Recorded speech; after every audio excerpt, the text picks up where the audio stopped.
Hello everyone, welcome to trending exam way to success. Myself Komal. As you know, हम आपके साथ लाए हैं समसामयिक घटना चक्र की सीरीज और इस सीरीज में हम पॉलिटी को chapter wise previous year questions के थ्रू कवर करेंगे। जैसा कि आप सभी जानते हैं, प्रीवियस ईयर की जो ये सीरीज़ हमने स्टार्ट की है, इसमें हम पॉलिटी के 20 से 25 सालों में जितने भी कॉम्पिटेटिव एग्जाम्स में क्वेश्चंस पूछे गए हैं, उन सब की यहाँ पर हम कंबाइंड स्टडी कर रहे हैं ताकि आपको आइडिया लग सके कि पॉलिटी के जो क्वेश्चंस होते हैं किस टाइप से पूछे जाते हैं और उनका ट्रेंड किस प्रकार का होता है।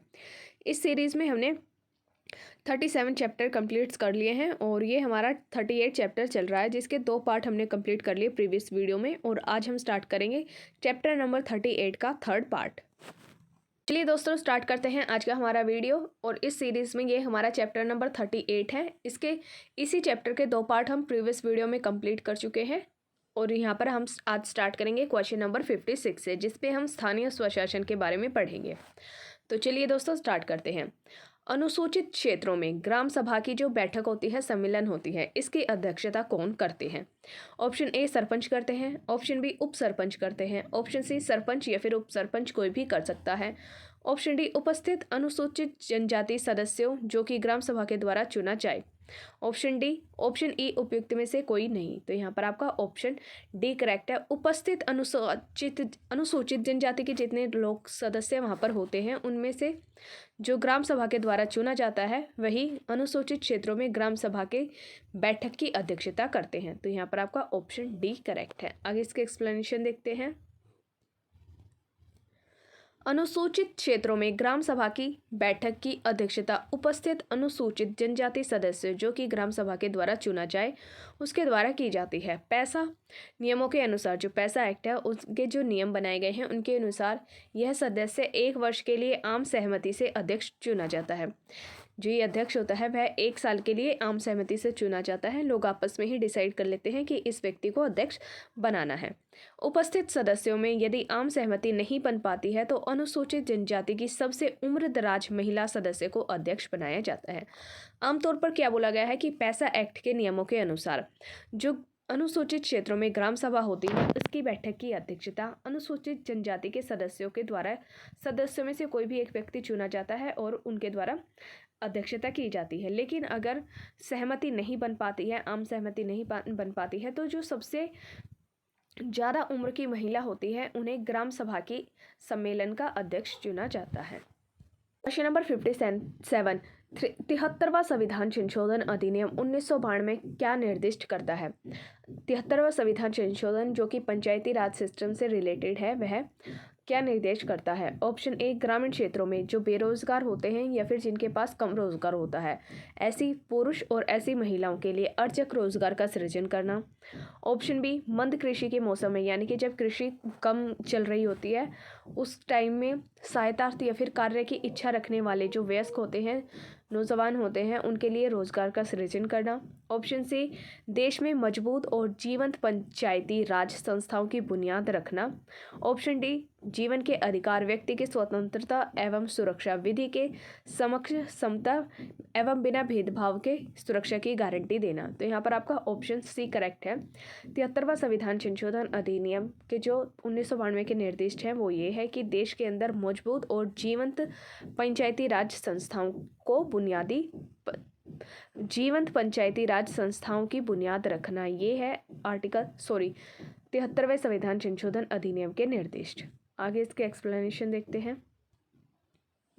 73वां संविधान संशोधन अधिनियम 1992 देश में मजबूत एवं जीवंत पंचायती राज संस्थाओं की बुनियाद रखता है। इसके द्वारा संविधान के भाग 9 में आर्टिकल 243 से आर्टिकल 243 न तक में पंचायती राज व्यवस्था के लिए संबंधी उपबंध दिए गए हैं।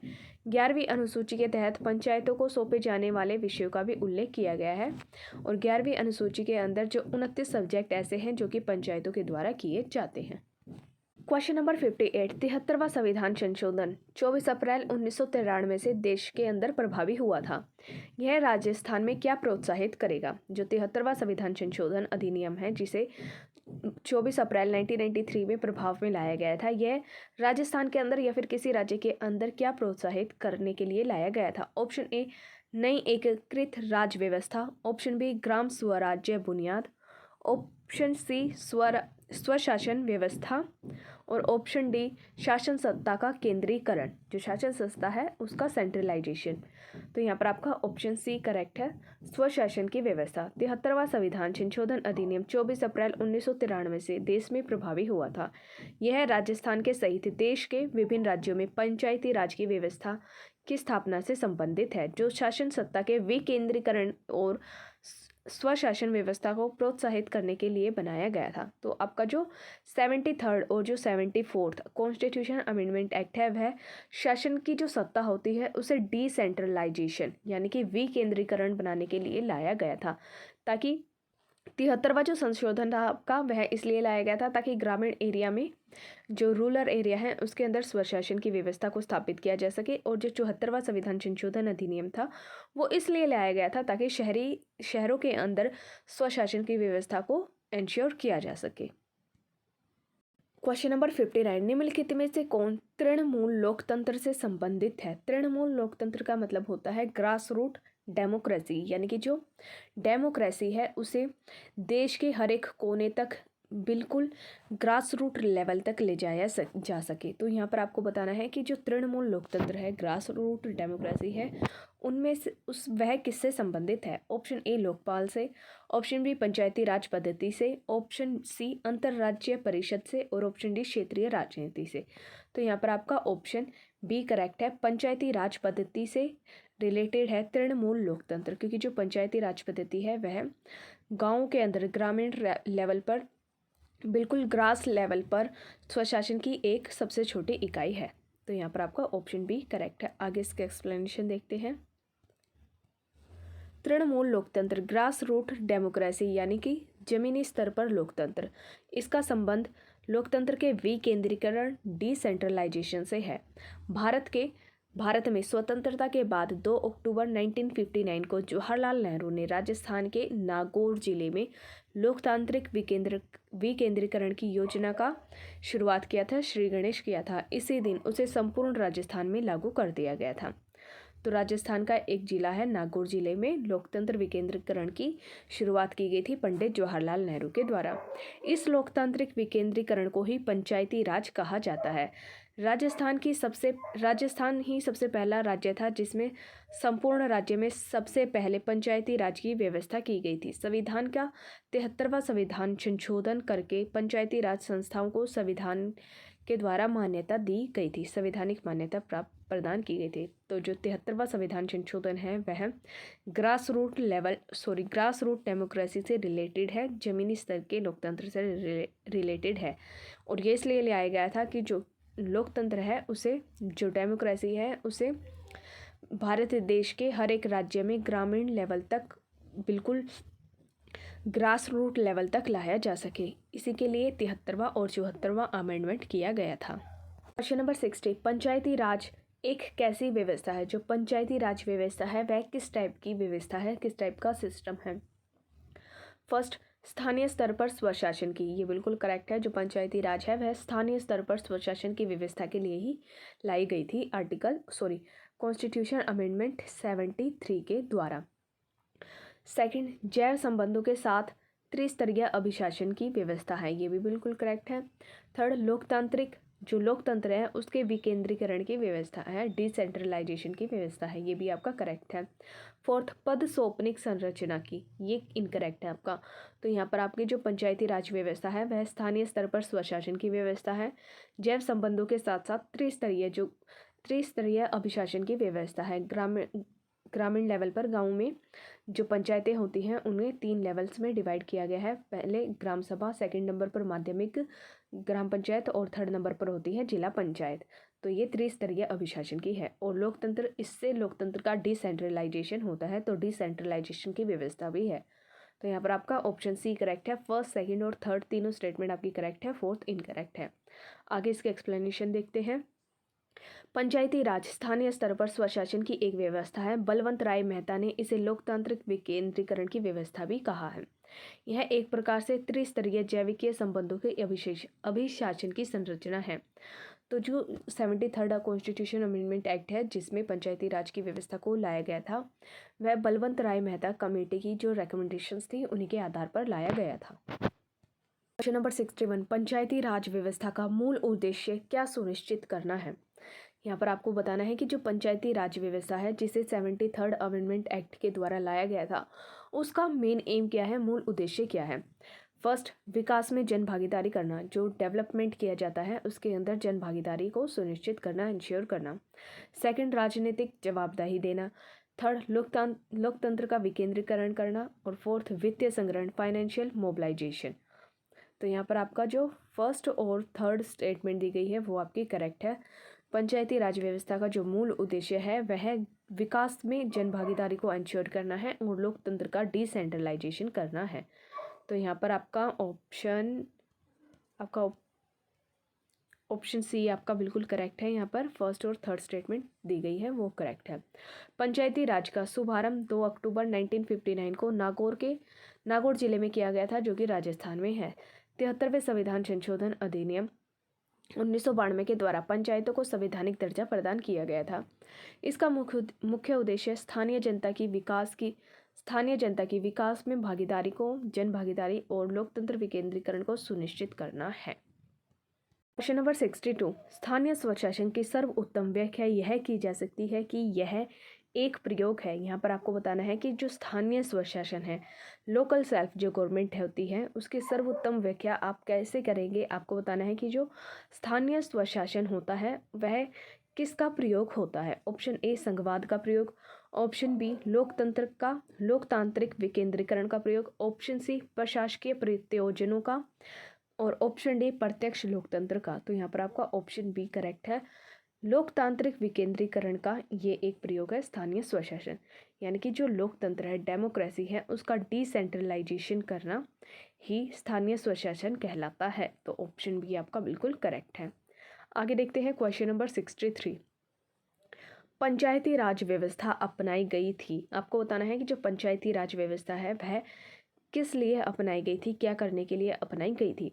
ऑप्शन ए, लोगों को राजनीतिक जागरूकता प्रदान करने के लिए। ऑप्शन बी, लोकतंत्र की शक्तियों के विकेंद्रीकरण के लिए।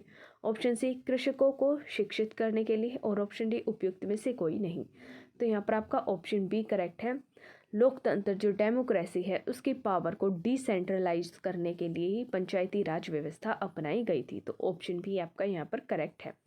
पंचायती राज व्यवस्था 73rd कॉन्स्टिट्यूशन अमेंडमेंट एक्ट के द्वारा लाई गई थी भारतीय संविधान में।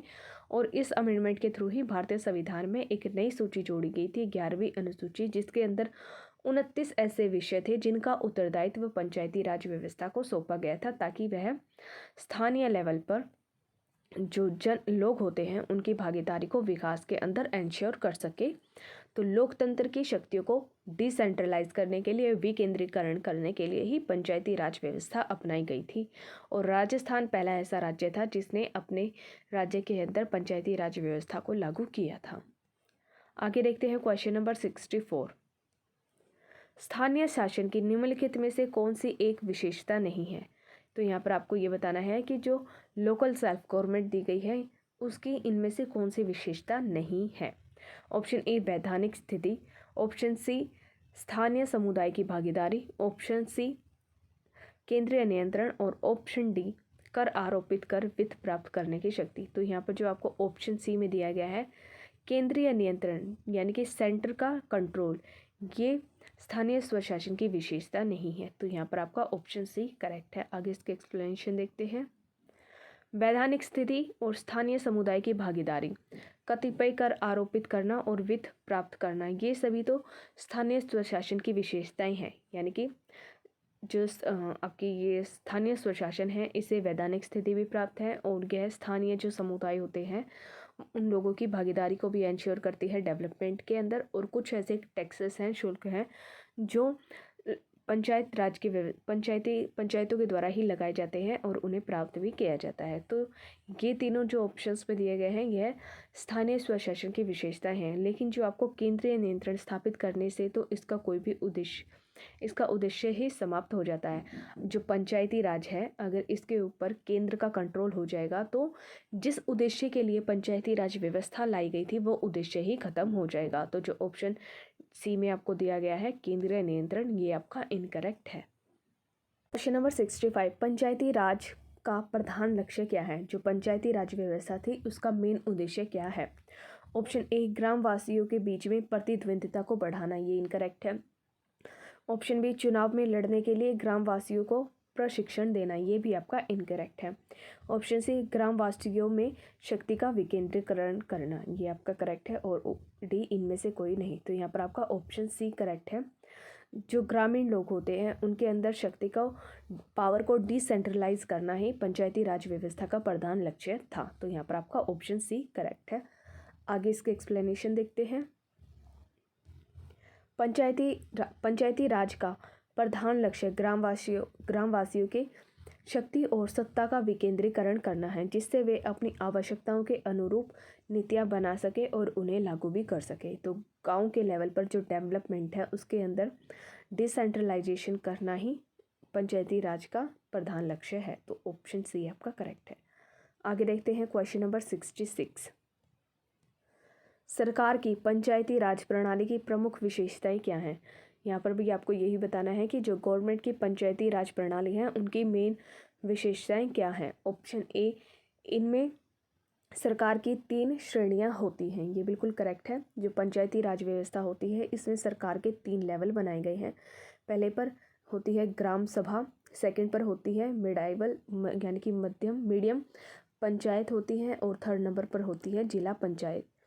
जो ग्राम पंचायत होती है वह ग्राम लेवल पर होती है, और जो मध्यम पंचायत होती है वह उन राज्यों के अंदर होती है जिनकी जनसंख्या 20 लाख से अधिक होती है, और फिर उसके बाद आती है जिला पंचायत। तो ये आपका ऑप्शन ए करेक्ट है। बी में दिया गया है कि इसका लक्ष्य गांव को सामाजिक और आर्थिक न्याय देना है, न्याय प्रदान करना है, ये भी आपका करेक्ट है।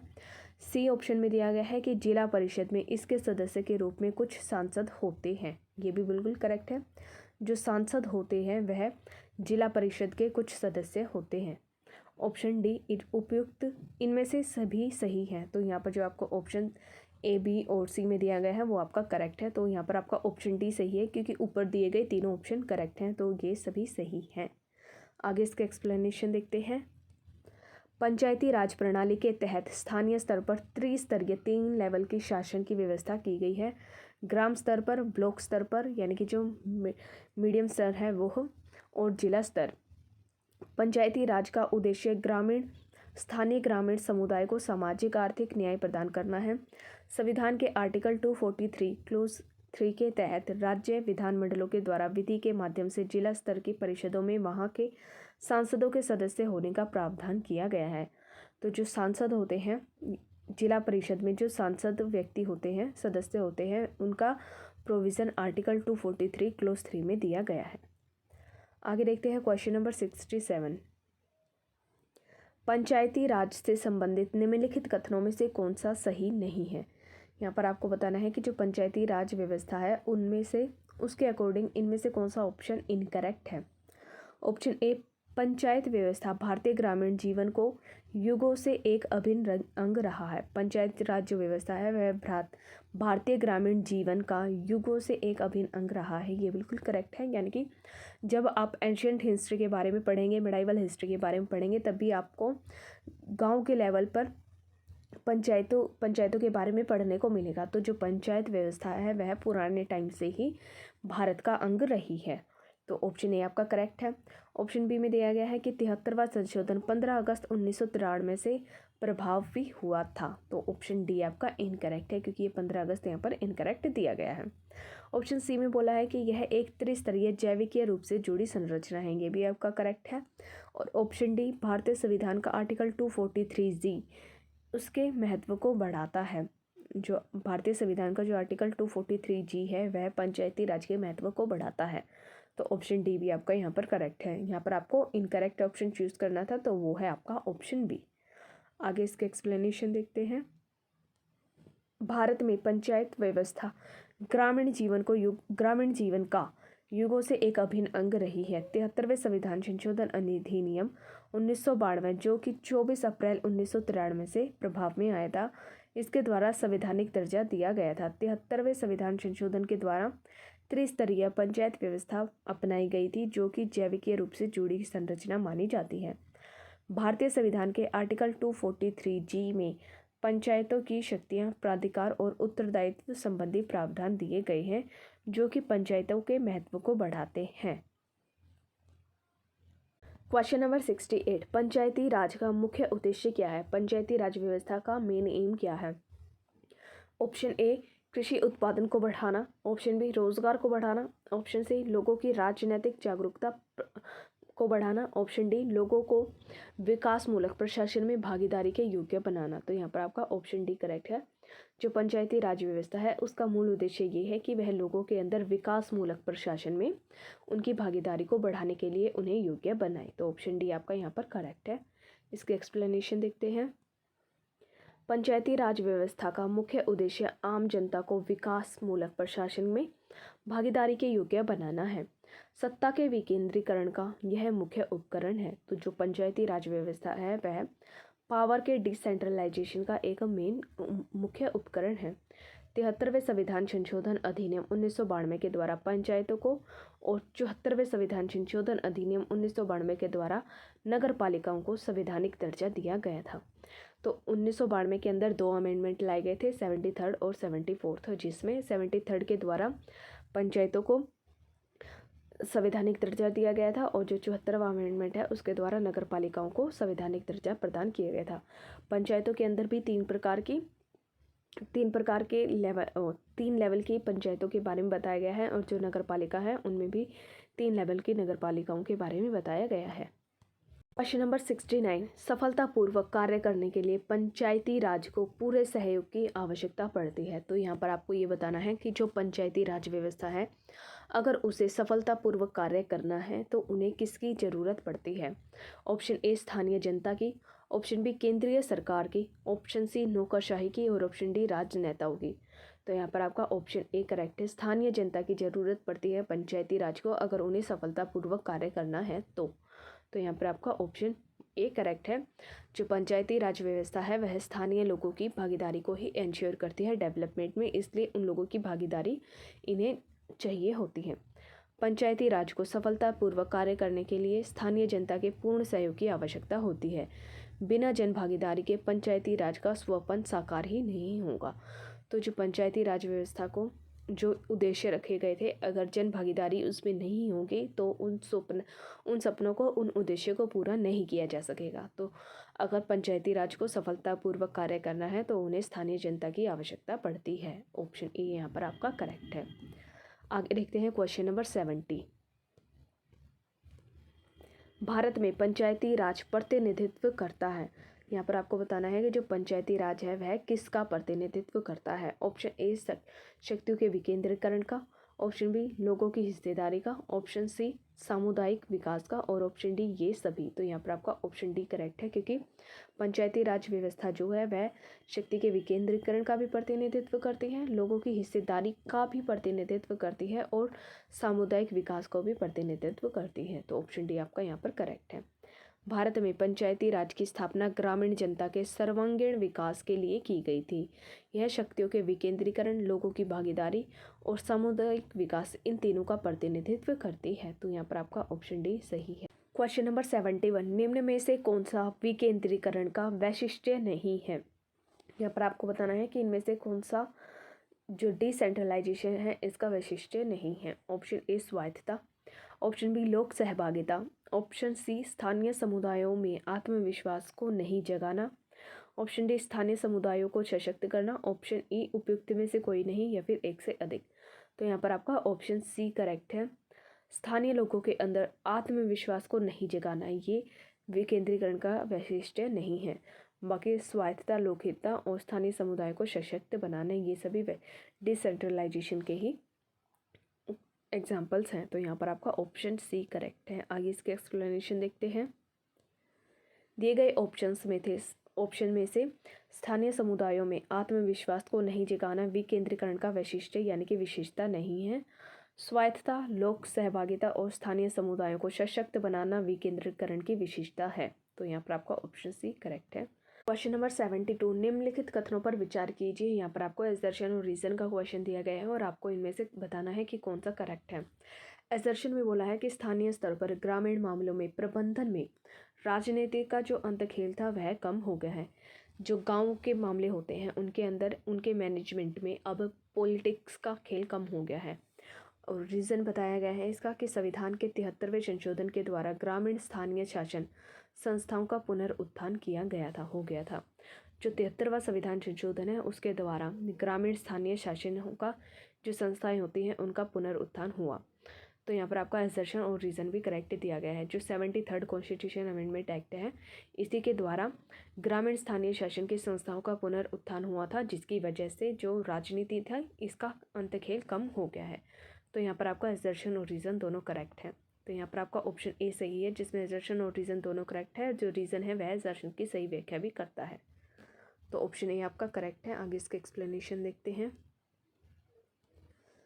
73वें संविधान संशोधन ने ग्रामीण स्थानीय शासन संस्थाओं का पुनरुत्थान किया है, इसलिए स्थानीय स्तर पर ग्रामीण मामलों में प्रबंधन राजनीति का अंतखेल कम हो गया है।